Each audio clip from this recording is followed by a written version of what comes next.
अस्सलामुअलैकुम। How does energy flow between trophic level के दरमियान एनर्जी कैसे मूव करती है, फ्लो करती है। Flow of energy is successive trophic level. Ecosystem में जो एनर्जी है वो कन्वर्ट होती है और उसका कन्वर्ट होने का रेशो 10% है, जो कि नेट एनर्जी का है, जो नेक्स्ट ट्रॉफिक लेवल में मुंतकिल हो जाता है या ट्रांसफ़र हो जाता है। यानी अगर एक ट्रॉफिक लेवल जो एनर्जी प्रोड्यूस कर रहा है उसका एवरेज 10% नेक्स्ट ट्रॉफिक लेवल को मुंतकिल होता है। जो कॉम्प्लेक्स नेचुरल कम्युनिटीज़ होती हैं उसमें वो ऑर्गेनिज्म जो प्लांट से उतने ही स्टेप में एनर्जी हासिल करते हैं जितना कोई दूसरा ऑर्गेनिज्म या स्पीशी, तो हम उनको एक सेम ट्रॉफिक लेवल में रखेंगे। इस तरीके से देखा जाए तो फिर ग्रीन प्लांट्स जो हैं वो फर्स्ट ट्रॉफिक लेवल पे हैं और जो प्लांट ईटर्स हैं वो सेकंड ट्रॉफिक लेवल पे हैं, जिसको हम कहते हैं प्राइमरी कंज्यूमर लेवल। फिर आते हैं कार्निवोर्स जो कि हर्बीवोर्स को खा लेते हैं, तो ये थर्ड लेवल पे हैं जिसको हम कहते हैं सेकेंडरी कंज्यूमर लेवल। और इसी तरह जो सेकेंडरी कार्निवोर्स होते हैं वो फोर्थ लेवल पे मौजूद हैं, क्योंकि वो कहलाते हैं टर्शरी कंज्यूमर लेवल। इस तरह हम देखेंगे ये प्रोड्यूसर है, प्रोड्यूसर को खाते हैं प्राइमरी कंज्यूमर जो कि हर्बीवोर्स होते हैं, तो ये लेवल 1 है, ये लेवल 2 है। लेवल 3 पे सेकेंडरी कंज्यूमर हैं जो कि कार्निवोर्स होते हैं और जो अपना गुजारा करते हैं प्राइमरी कंज्यूमर को खाने से। और इसके बाद फोर्थ लेवल पे है टर्शरी कंज्यूमर जो कि वो खुद कार्निवोर होते हैं और जो गुजारा करते हैं अपना खुद कार्निवोर्स के ऊपर, उनको खा के अपना शिकार करके अपना गुजारा करते हैं। अब हम ये जानेंगे कि जो एनर्जी फ्लो है जो एक ट्रॉफिक लेवल से दूसरे ट्रॉफिक लेवल में जाता है वो किस चीज़ के बराबर होता है। उसकी अमाउंट बराबर होती है टोटल एसिमुलेशन, यानी जितना उन्होंने एब्जॉर्ब किया, खाया।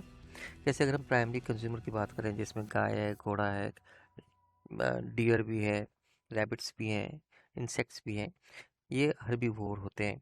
जितना इन्होंने एसिमुलेट किया यानी खाया, यानी इसको हम डिनोट करेंगे ए से, इस लेवल पे यानी प्राइमरी कंज्यूमर लेवल पे वो बराबर होगा जितना उन्होंने प्रोड्यूस किया अपना बायोमास, यानी अपनी बॉडी का कितना हिस्सा बनाया जो कुछ उन्होंने खाया था, अपनी बॉडी को ग्रो किया उन्होंने, प्लस रेस्पिरेशन में जो ज़ाया हो गया, यानी जब रेस्पिरेशन करते हैं तो एनर्जी मिलती है, इस एनर्जी को इस्तेमाल करते हैं मूवमेंट में, बायोलॉजिकल प्रोसेसेस में इस्तेमाल करते हैं और उसके नतीजे में जो एनर्जी रिलीज़ होती है वो ज़ाया होती है, उसको हम प्लस करेंगे उनके बायोमास में इंक्रीज से, तो हमारे पास टोटल एसिमुलेशन यानी ए हासिल हो जाएगा। तो इससे हमें ये मालूम हुआ कि जो कुछ उन्होंने एसिमुलेट किया था उसमें से जो रेस्पिरेशन का हिस्सा है उसमें एनर्जी ट्रांसफ़र नहीं हो रही बल्कि लॉस हो रहा है उसका। इसी तरह जो प्रोसेस है, यानी हमने अभी जिक्र किया रेस्पिरेशन है, इसके अलावा ग्रोथ है, रिप्रोडक्शन है, डिफिकेशन है, और नॉन प्रीडेटरी मोटिलिटी रिड्यूस करती है अमाउंट ऑफ एनर्जी को जो कि ट्रांसमिट होती है नेक्स्ट ट्रॉफिक लेवल में। उसमें रिडक्शन कहाँ से हो रही है? रेस्पिरेशन से, ग्रोथ से, रिप्रोडक्शन से, डिफिकेशन से, और non predatory motility. Non predatory mortality क्या होती है? ऐसे ऑर्गेनिज्म जो कि शिकार ना हो बल्कि इसके बगैर किसी वजह से, किसी बीमारी से, किसी हादसे की वजह से मर जाएं और कंज्यूम ना कर सके उनको नेक्स्ट ट्रॉफिक लेवल, जैसे कि कार्निवोर्स होते हैं, वो कंज्यूम ना कर सके, तो फिर हम कहते हैं कि ये जो मोर्टेलिटी है यानी जिसमें डाई कर गए हैं वो नॉन प्रीडेटरी है, यानी इनको शिकार नहीं किया गया। ये भी ट्रॉफिक लेवल में ज़ाया हो जाती है ये अमाउंट ऑफ एनर्जी फ्लो, और वो नेक्स्ट लेवल पे पहुंच नहीं पाती। बिकॉज कंज्यूमर में absorb high quality food sources into new living tissue more quickly than low quality food sources. The nutritional quality of the material that is consumed also affect how effectively energy is transferred. दूसरा mechanism जो कि energy transfer में हमें नज़र आएगा कि वो affect कर रहा है एनर्जी की फ़्लो को, वो है कि वो न्यूट्रिएंट किस तरह के हैं। कुछ न्यूट्रिएंट फौरी तौर पे एब्जॉर्ब होकर बॉडी का पार्ट बन जाते हैं, कुछ स्लो होते हैं।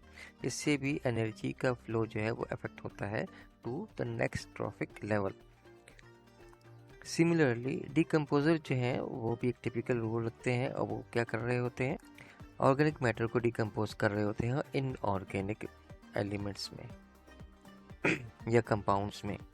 तो इस मैकेनिज्म में भी या इस डिकम्पोजिशन के प्रोसेस में भी एनर्जी का फ्लो स्लो होता है, क्योंकि large volume of organic matter जो है वो डिकम्पोज करते किए जाते हैं डिकम्पोजर की मदद से, और रिटर्न करते हैं वो nutrients to the ecosystem in inorganic form, where they are absorbed by primary producers, जो कि प्लांट्स हैं।